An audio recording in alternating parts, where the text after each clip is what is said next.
नमोस्तु आपार्णिक स्वाध्याय विलयम काय शुरू करूँ।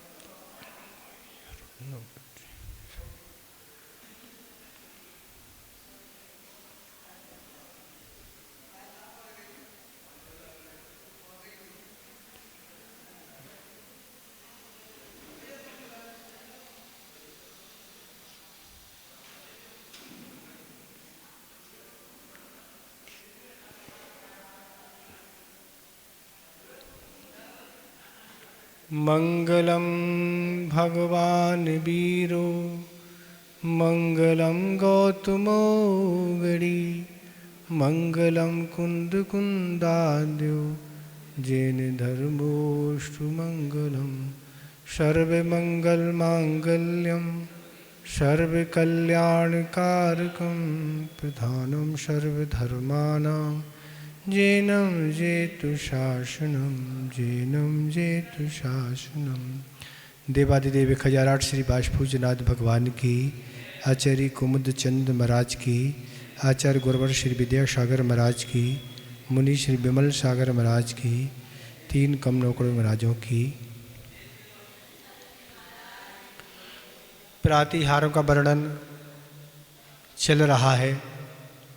अगले नंबर पर प्रातिहार छत्रों का वर्णन आ रहा है। जो छत्र होते हैं वह भगवान पर किस प्रकार लगाए जाते हैं, तो ये आ रहा है श्लोक। उद्योतितेषु उद्योतितेषु उद्योतितेषु भवता भुवनेषु नाथ। उद्योतितेषु भवता भुवनेषु नाथ।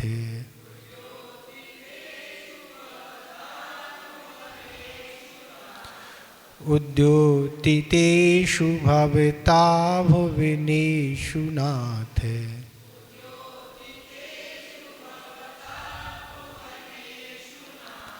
तारान्वितो तारान्वितो विधुरयं विधुरयं विहिताधिकाराः विहिताधिकाराः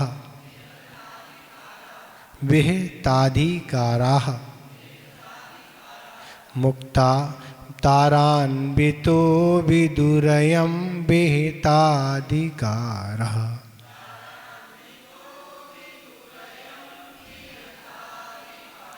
मुक्ता कलाप कलितोल कलितोल लसी तात पत्र। मुक्ता कलाप कलितोल लसी तात पत्र।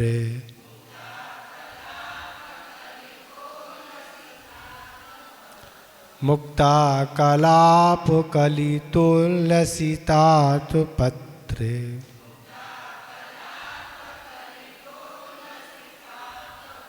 ब्याजात ब्याजात त्रिधा धृत तनुर ध्रुव मभ्युपेता मभ्युपेता विसर्ग विसर्ग मभ्युपेता। ब्याजात त्रिधाधित तनुर ध्रुव मभ्युपेता।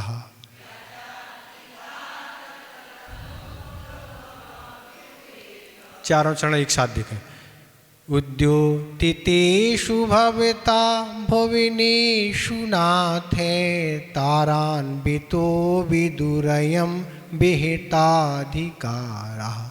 मुक्ता कलाप कलितोल लसितात पत्रे ब्याजात त्रिधाधित तनुर ध्रुव मभ्युपेता।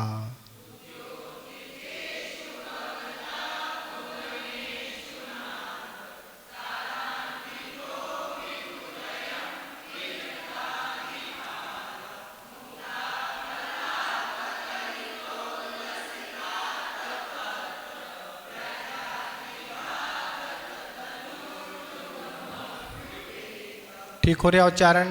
कहीं कोई दिक्कत किसी को तो नहीं हो रही? क्या आवाज नहीं आ रही? क्या बोल रही? ब्याजात, यही चौथी लाइन। ब्याजात त्रिधा धृत तनुर ध्रुव ध्रुव वव्युपेताः वव्युपेताः ब्याजातिर्धाधित तनुर्ध्रुवमभिपेताः।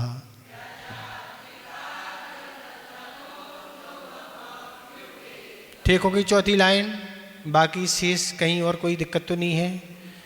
देखें अर्थ देखें। नाथ भवता भुवनेषु उद्योतितेषु शतसु।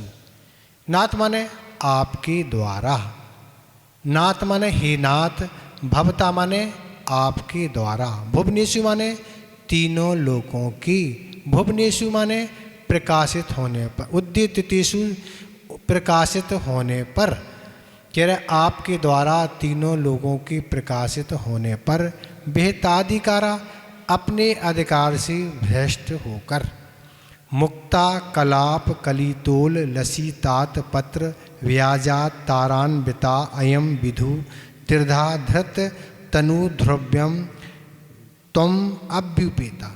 तो क्या कह रहे हैं? तथा मोतियों के समूह से सहित अतएव शोभायमान सफेद छत्र के छल से ताराओं से बेष्टित यह चंद्रमा तीन तीन शरीर धारण करके निश्चय से आपकी सेवा में प्राप्त हुआ था। इस श्लोक में छत्र का वर्णन है। तो छत्र कैसे भगवान के सिर पर आ गए, उसके परिप्रेक्ष्य में ये आचार्य कुमुदचंद महाराज कह रहे हैं कि आपके द्वारा तीनों लोगों को प्रकाशित होने पर, हे भगवान, जैसे ही आपको केवल ज्ञान प्राप्त हुआ और आपके पुण्य प्रताप से आपका जो दमकता हुआ चेहरा था, उससे तीनों लोग प्रकाशित हो गया। अर्थात ऐसा कोई स्थान नहीं तीनों लोक में जहाँ आपके आभा की या केवल ज्ञान का प्रकाश नहीं पहुँच रहा। तो कह रहे हैं वे ताधिकारा अपने अधिकार से भ्रष्ट। आज तक तो चंद्रमा के द्वारा ही प्रकाश होता था। रात्रि में क्या होता था? चंद्रमा के द्वारा प्रकाश होता था और उसे बड़ा गर्व था, वह अपने को बड़ा मानता था। अब तेज पुंज के सामने अस्तुत ही नहीं। अब जैसे ही आपको केवल ज्ञान प्राप्त हो गया, आपके दमकते हुए चेहरे और केवल ज्ञान की आभा ऐसी जगमग उठी कि अब वह क्या है? चंद्रमा फीका पड़ गया। और फीका क्या, अब तो वो बेरोजगार हो गया, अब उसका कोई काम ही नहीं, क्योंकि आभा, आपकी आभा इतनी तेज है। वो चंद्रमा डाउन हो गया। कहाँ 0 वाट का बल्ब हो और हेलोजन लगा दिया जाए तो क्या 0 वाट क्या करेगा? कुछ नहीं। तो ये कह रहे हैं कि इस आज तक चंद्रमा के द्वारा एक कार्य होता था, उसको बड़ा गर्व था, पर आपकी उस आभा के सामने उसका अब अस्तित्व खत्म हो गया, वह अब टिमटमा रहा है। तो कह रहे हैं तथा मोतियों के समूह से सहित अतीव शोभायमान सफेद छत्र के छल से ताराओं से बेष्टित यह चंद्रमा 3-3 शरीर को धारण करके निश्चय से आपकी सेवा में प्राप्त हुआ था। अब क्या हुआ? चंद्रमा का कार्य अब समाप्त हो गया था। अब कुछ नहीं, हमारा रहना और नहीं रहना कोई मतलब नहीं, तो समाप्त हो गया था। अब वह क्या करे, किसको प्रकाशित करे? 3 लोक के अलावा कोई स्थान है नहीं और भगवान का प्रकाश पूरे 3 लोक में फैल रहा है। तो क्या करे? तो क्या कहा जाए? प्रकाशित करे, कहाँ बह जाए? तब उसको विचार आया कि अपन तो भगवान की सेवा में चलो। इस दुनिया में भगवान से बढ़कर कोई उत्कृष्ट स्थान नहीं है। भगवान का उत्कृष्ट क्या स्थान है? सभी का उत्कृष्ट स्थान क्या होता है? मस्तक होता है। सबसे बड़ा उत्कृष्ट स्थान क्या होता है? मस्तक होता है। ये सब उच्च स्थान मानी जाती है। अगर मान लो ये गड़बड़ हो गया मस्तक, तो क्या हो गया? सब पूरे डिपार्टमेंट अंगों के फेल हुए, सारी नसें यहीं से जाती हैं। इस मस्तक से पीछे पूरी पीछे रीढ़ की हड्डी में यहाँ सारी बाल से भी छोटी बारीक नसें होती हैं, जिनके माध्यम से पूरे शरीर का संचालन होता है। रुधिर का आना जाना भी पूरे शरीर में इसी से होता है। पूरे शरीर में कोशिकाएं ऐसी हजारों लाखों होती हैं, अगर एक भी दब गई किसी माध्यम से तो गड़बड़ हो जाता है। पैर भी गड़बड़ हो जाते, कभी हाथ गड़बड़ हो जाते, कभी कुछ गड़बड़ हो जाते, कभी भी एक नस हल्की सी दब गई, किसी भी गड़बड़ी हो गई, गड़बड़ हो जाता। तो ये मस्तक सबसे ऊंचा स्थान मानते हैं। ऐसे सैकड़ों लोग हैं दुनिया में जो अच्छे अच्छे एजुकेशन करने वाले, पर टेंशन में आके उनने अपना पूरा जीवन खराब कर लिया। हम लोग जब संघ में थे ऐसे ऐसे लोग आते थे, बहुत हाई एजुकेशन वाले, पागल हो गए। अब कोई काम ही नहीं है सब। क्यों? टेंशन कर लिया। क्या टेंशन कर लिया? ये टेंशन कि हमें इस रैंक में आना चाहिए, हमें इस सर्विस करना चाहिए, ऐसा करने नहीं मिली, टेंशन बढ़ गया, उससे फेल हो गया दिमाग। ऐसे अनेकों लोग हैं या अधिक जागते हैं पढ़ाई के कारण, भोजन पानी नहीं करते, बस एक ही काम है, क्या है? पढ़ाई करने। ऐसे पागल हैं ना लोग। हमसे कहते भैया हम तो 4-5 घंटे से ज़्यादा पढ़ते ही नहीं ना, अधिक से 4 या 5 घंटे, इतने ही समय, इससे ज़्यादा समय हमारे पास रहते ही नहीं। कहाँ है समय? लोग 18, 16 और 20 घंटे पढ़ते। लोग बताते CA बनना या और भी सर्विस करना, MBA करना, डॉक्टर बनना, तो बहुत सारी ऐसी हैं, IAS की तैयारी करना। इनके लिए ऐसे लोग बताते थे, जब आते थे जबलपुर संस्थान वगैरह से, वो कहते थे इतने ही घंटे मराद देना पड़ता, बिना उसके हो ही नहीं पाता। तो ऐसे लोग हैं दुनिया में, पर अपने इस टेंशन से वह गड़बड़ कर लेते। तो कह रहे हैं ये मस्तक सबसे उत्कृष्ट स्थान है, तो उस पर रहने का सौभाग्य मिलेगा और लोग दर्शन करेंगे तो भी हमारी प्रसिद्धि बढ़ेगी। तो इसलिए क्या चंद्रमा ने यही विचार किया कि सबसे उत्कृष्ट स्थान भगवान का मस्तक है, तो अपन क्या करो, अब उस चंद्रमा को क्या बना लो, अब छत्र बना लो। हम तो अब छत्र बन जाएंगे। और ताराओं को भी अपना विचार बता दिया, तुम्हें चलना हो तो तुम भी चलो। तो ताराओं को भी साथ ले लिया, तुम यहाँ रह के क्या करोगे?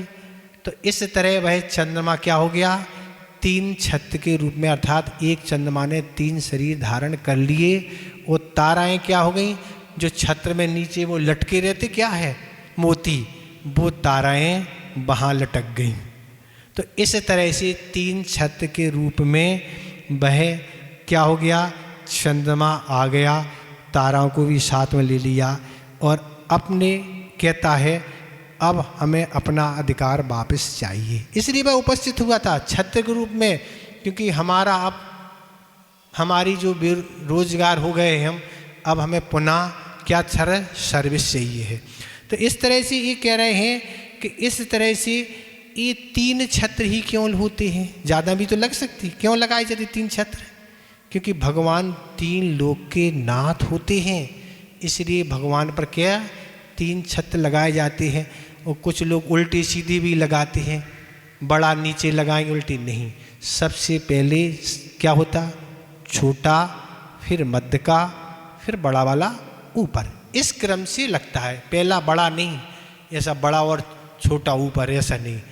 और उनमें भी कुछ इस तरह का भगवान पर लगना चाहिए जिससे अभिषेक करने में कोई बाधा ना आए।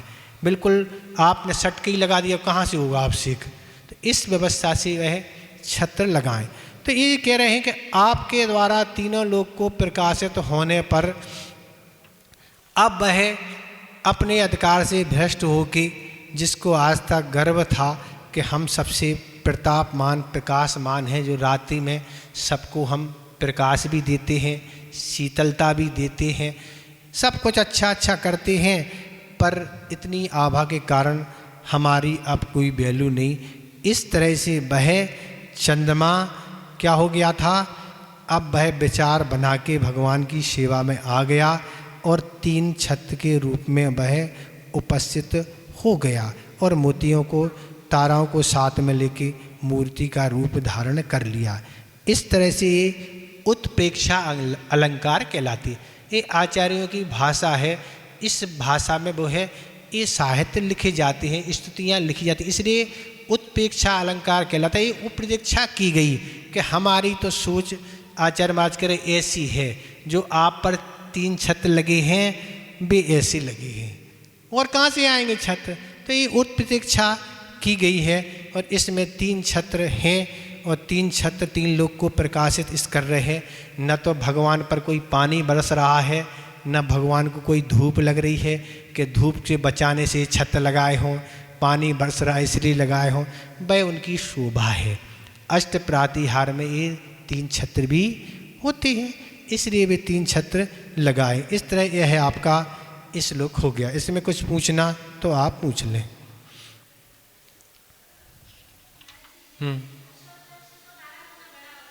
हाँ, अब छत्र में ऐसा तो नहीं सुनने में आया, पर भगवान की हाइट के हिसाब से तो होगा ना। आदिनाथ से महावीर स्वामी तक हाइट कम होती गई, जितनी हाइट उनकी होगा उस माप से बनेगा। अब भगवान इतने से हो बड़ा इतना लग जाएगा, या भगवान बड़े हों छत्र तासा लगा दिया, तो ये उस हिसाब से बनेगी। जैसी भगवान की अवगाहना होगी उस हिसाब से वह लगेंगी। वैसी समोषण है, समोषण आदि जो कुछ होंगे वो सब नाप तोल से बनते होंगे, व्यवस्थित बनते होंगे। यहाँ आप लगाएं जिन भगवान पे उनकी हाइट के हिसाब से ही लगाएं। यहाँ भी जो प्रतिमाएँ हैं उनमें भी उस हिसाब से लगाना पड़ेंगी। प्रतिमाएँ इतनी सी, वो छत्र आप इतना बड़ा लगा दें या छोटा लगा दें तो शोभा नहीं होगी ना, उस हिसाब से छत्र लगेगा वो। ठीक हो गया। आगे 27 नंबर।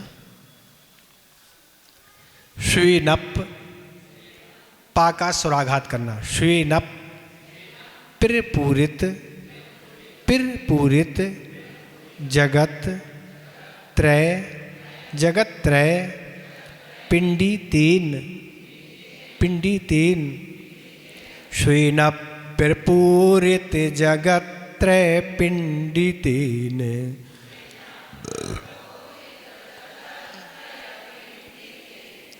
कांतिप, प्राका स्वराघात। कांतिप प्रताप यश साह, यश सा मिव संचयन, संचयन।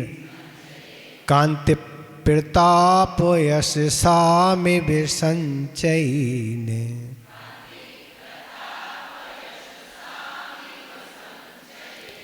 माणिक, माणिक या का उच्चारण अच्छे होने चाहिए। माणिक पढ़ देंगे या आधा हो जाएगा। माणिक हेम रज, रज तप, प्राका स्वराघात। रज, रज तप नहीं पा, तपा।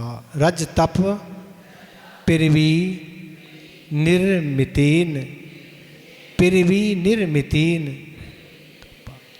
माणिक हेम रज तप पृवी निर्मितीन।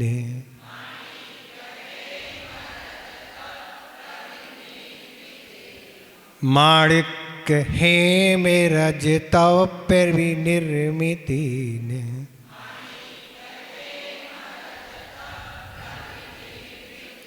सालत स्वराघात्रा।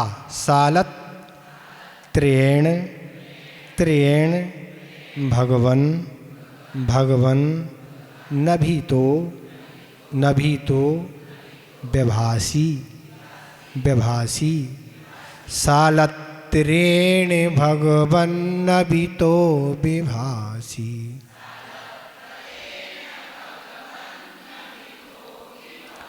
चारों चरण हम पढ़ रहे हैं, आप सुने। श्वेन पिरपूरित जगत त्रय पिंडितेने, कांति प्रताप यश सामि विसिंचयिने। माणिक्य हेम रज तप पृवी निर्मितेने, शालत्तेरेण भगवन नभितो विभासी।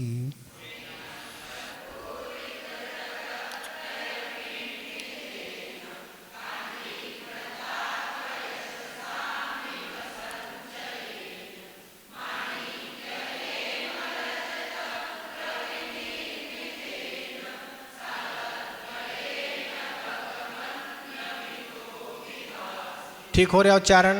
कहीं कोई दिक्कत तो नहीं हो रही किसी को? क्या कह रहे हैं? भगवन अभिता पिरपूरित जगत्रय पिंडितेन, हे भगवान आप चहुं ओर से भरे हुए तीनों जगत के पिंड समूह अवस्था को प्राप्त। श्वे श्वेन कांति प्रताप यशसाम संचयन एव, अपनी कांति प्रताप और यश के समूह के समान शोभायमान। माणिक हेम रजत पृथ्वी निर्मितीन, माणिक सुवर्ण और चांदी से बने हुए सालक त्रेण विभासी, तीनों कोटों से शोभायमान होते हो। तो इसमें कह रहे हैं हे भगवान चारों ओर से, चारों ओर से क्या है? भरे हुए तीनों जगत के पिंड, मतलब पिंड का तो समूह, जो चारों ओर से क्या कह रहे हैं? चारों ओर से जो भरे हुए ऐसा पिंडों, तीनों जगत का जो पिंड समूह अवस्था को श्वेन कांति प्रताप यशाम संचनी विव, अपनी कांति प्रताप और यश के समूह के समान शोभायमान। और तो ये क्या है? इसका अर्थ क्या बता रहे हैं? तो इसका अर्थ यही है, ये क्या कहना चाह रहे हैं कि भगवान की समूषण भूमि में चारों तरफ क्या होते हैं? माणिक सुवर्ण और चांदी के बने हुए तीन कूट होते हैं। समूषण की जो रचना होती है उनमें तीन कूट कैसे होते हैं? चारों तरफ एक माणिक, एक स्वर्ण का और एक चांदी, ऐसे तीन कूट हैं। वेद मानो आपकी कांति प्रताप और यश का वह समूह है जो कि तीनों जगत में फैला हुआ है। तो ये कह रहे हैं कि अवस्था पिंड का मतलब एक ही भूत, ऐसा ठोस ठोस बना रहते, वे क्या रहते? ऐसे जो पिंड बने हुए हैं ये ठोस बने हुए हैं। तो वे कैसे बन गए हैं? कांति मतलब चमक, आभा, आपकी जो चमक आभा है शरीर की, प्रताप माने आपका जो परिक्रम है, यश माने आपकी ख्याति प्रसिद्धि प्रशंसा जो महिमा है, वह क्या है? वह जो तीनों कोट ऐसे प्रतीत होते हैं मानो आपकी कांति प्रताप और यश जो कि तीनों लोकों में फैला था। आपका तीर्थंकर प्रकृति का उदय था, उससे क्या है? आपकी कांति क्या है?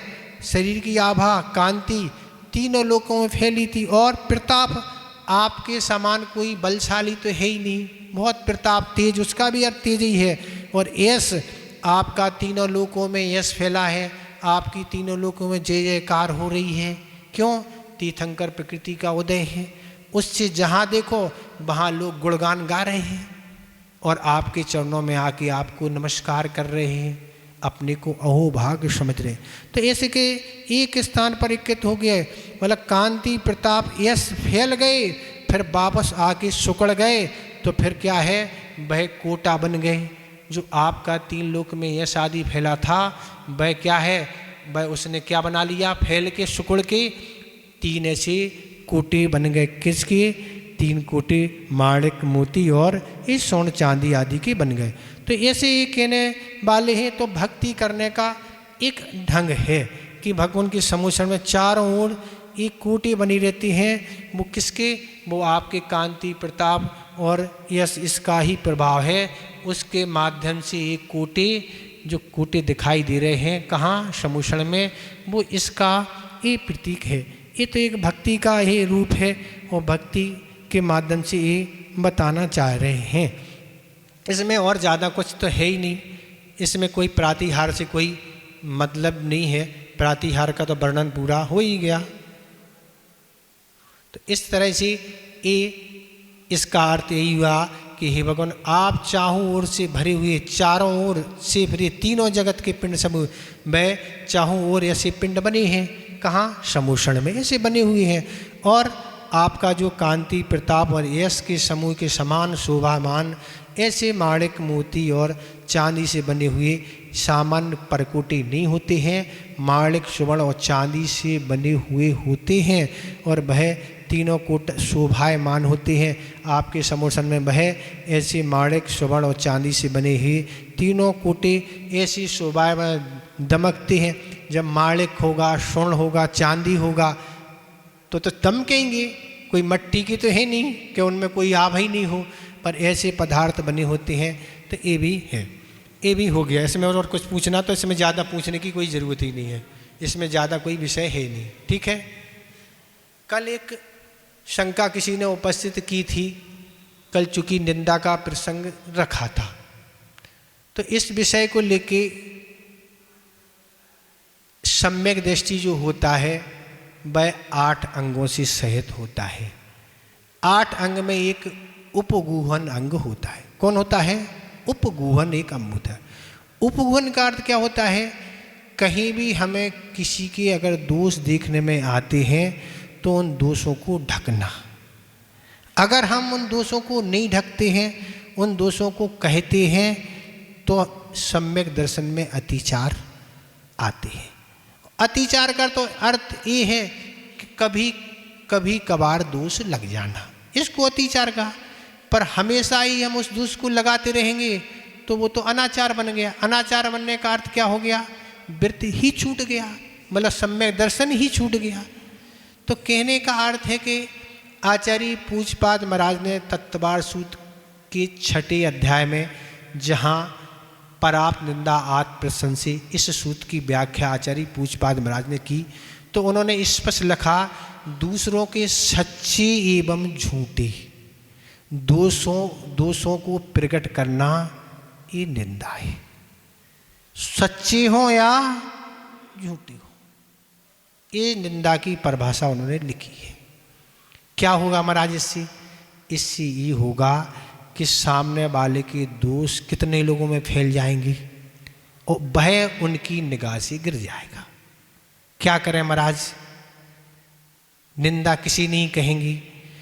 अगर जिसके दोष आपको देखने में आ रहे हैं, अगर आप उससे कहते हैं इसलिए कि वह दोषों के कारण उसकी क्या है चर्चा दुनिया में ना फैले, तो वह निंदा नहीं है।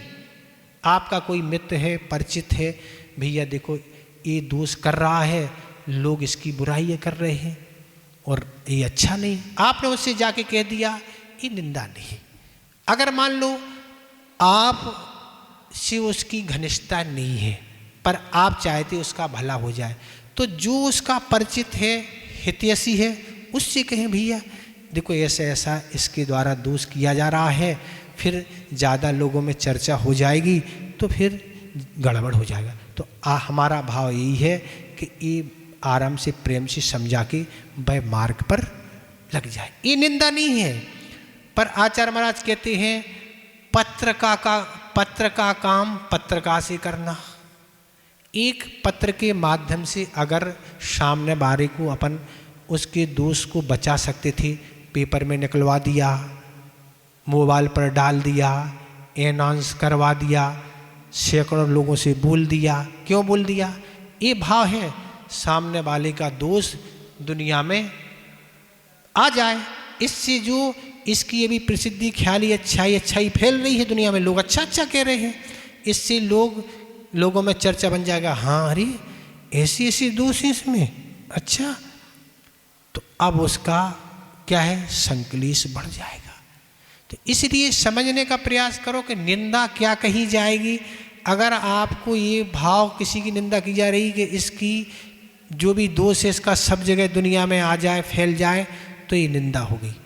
पर सामान्य से अगर अपन को लग रहा है कि देखो इसमें ये दोष है, वो इसके संपर्क में लोग आएंगे, बिगड़ जाएंगे, तो अगर अपन ने किसी को समझा देखो भैया ऐसी उनके अंदर कमी है, उनसे सावधान रहना आप, क्योंकि आप सुरक्षित रहें, बस ज़्यादा फैलाना नहीं उसको, तो भी निंदा नहीं है, क्योंकि बचने का भाव है अपना ना। अगर अच्छा व्यक्ति है और के संपर्क में आ गया वो बिगड़ जाएगा, तो ये निंदा नहीं है।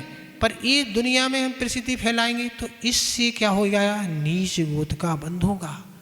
वो अब आप कल बता ही चुके, नीच गोत का बंध द्वितीय गुण स्थान से आगे होता नहीं। द्वितीय का अर्थ पहले में जानना है, मतलब सम्यक दर्शन छूट जाएगा, और सम्यक दर्शन छूट जाएगा तो चारों आयु का बंध हो सकता है। तो ये सब स्वाध्याय के फल हैं। बड़े बड़े हम ग्रंथों को तो पढ़ते हैं, सब बड़े बड़े तप तो तपते हैं, उपास भी सब कुछ चल रहा है, पर ये सब चीज़ें नहीं छूटती। और नहीं छूटने से क्या है, कुछ भी कर लो आप तो 1 साल भी उल्टे लटके रहो, कुछ होना ही नहीं, क्या होना, क्योंकि सम्यक दर्शन के अभाव में कुछ होना ही नहीं ना। सम्यक दर्शन है तो सब कुछ है, उससे ही ज्ञान शोभा को प्राप्त होगा, चारित्र शोभा को प्राप्त होगा। अगर सम्यक दर्शन नहीं है तो ज्ञान और चारित्र सम्यक है ही नहीं। ये सब आप छेड़ाला में पढ़ के आ चुके हैं। तो ये सब स्थिति हैं। तो इन सब चीज़ों पर अपन को रोक लगाना चाहिए, तब काम होगा। अब हम आपको पहले बता चुके, ये 6 दिन की सबकी रस्सी है, दिनों की 6-7 दिन की। इसकी कब रस्सी है पता ही नहीं, कौन से दिन की रस्सी है भैया। ये तो प्रत्येक दिन की रस्सी नहीं, 24 घंटे की रस्सी है। रात हो चाहे दिन हो, उसकी तो दिन ही को ही रात की भी है। रात में भी अपने द्वारा किसी की निंदा या बुराई नहीं हो जाए, ये सब चीज़ें। पर आज जहाँ भी देखो इस चीज़ पर कोई विचार नहीं करता है और बस कहते रहते हैं।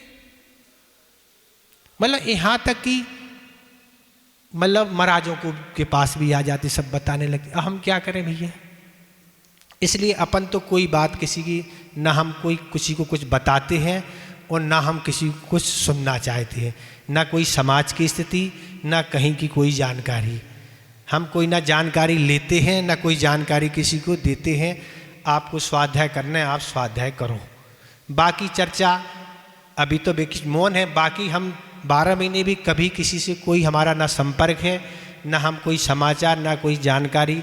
आपको तत्व चर्चा अगर अच्छे आचरण के हिसाब से करना है तो करते। ऐसी तत्व चर्चा नहीं घंटे 2 घंटा बैठो आप रोज आ जाओ रात स्वाध्याय, ऐसे घंटों के अपने पास समय नहीं है, ना हम कोई इस तरह की चर्चाएं करते। आपको जो करना चर्चा वही यहीं करो, बस हो गया। ठीक है, आगे आपका प्रश्न हो गया, समझ में आ गया नहीं? तो आपको लग रहा हो कि हम सच्चे की भी कहेंगे तो निंदा में नहीं आएंगी, तो सच्चे में क्या नहीं होगी? सच्चे भी नहीं कह सकते। उदाहरण के रूप में मान के चलो, अगर कोई महाराज 3 बजे उठे सुबह और उनने आवश्यक आदि कर ली और स्वास्थ्य थोड़ा सा उनका गड़बड़ है और वह आप 5:30-6 बजे पहुँचे, वो लेट गए, मतलब हरतन निद्रा लग गई कुछ भी। अब आप पहुँचे, देखा और सबसे कह दिया महाराज 6 बजे उठे ही नहीं थे, सो रहे थे हम गए जब ना, हम तो सोते हुए देखा ना, उठे ही नहीं 6 बजे। अब क्या हो गया? सो रहे थे पक्का है, पर कब उठे कब सो गए क्या हो गया पता ही नहीं। अब आपने कह दिया। ये सारी, ये तो एक एग्जाम्पल है। इस तरह से महाराजों क्या अनेक गृहस्थों के भी उदाहरण हो सकते होंगे। पर इससे क्या हुआ? आप क्या दर्शाना चाह रहे हैं? महाराज हो चाहे गृहस्थों, कोई भी तो एक उदाहरण दिया। इससे क्या दर्शाना चाह रहे हैं कि देखो महाराज समय से उठते ही नहीं, या उनने ऐसा कर दिया, उनने ऐसा कर दिया। ये समाज की, आपके घाटोल की नहीं करे, हर नगरों की यही स्थितियाँ हैं। और हमसे एक महाराज जी कहते थे, हमसे वरिष्ठ थे, बहुत बड़े थे, वो कहते थे कि देखो गृहस्थ क्या करता है। गृहस्थ आएगा, पहले कहेगा महाराज ये शंका है, इसका हमारे कुछ समाधान चाहिए। पहले वो एक आध क्वेश्चन छोड़ेगा और फिर वो बस यहाँ वहाँ की बुराई चालू कर देगा, निंदा ऐसा हो वैसा। क्या तत्व चर्चा है क्या? तो इस तरह दूसरे की निंदा से भी नीच गोद बंद होता है, तो अपनी प्रशंसा से भी नीच गोद का बंद होता है। अगर हम अपनी प्रशंसा स्वयं कर रहे हैं या चाह रहे हैं तो वो भी नीच गोद बंद के लिए कारण है, ये भी सोचो। पर आज क्या है, यही प्रशंसा के लिए सब किया जा रहा, कोई व्यक्तिगत बात नहीं है। धार्मिक काम कोई भी तप, सब ये है हमारी महाराज प्रसिद्धि बढ़ जाए इसलिए हम तप कर रहे हैं। पर विचार करो, आचार्य पूछपाद महाराज ने सरबार सिद्धि में लिखा उत्तम तप, क्या लिखा?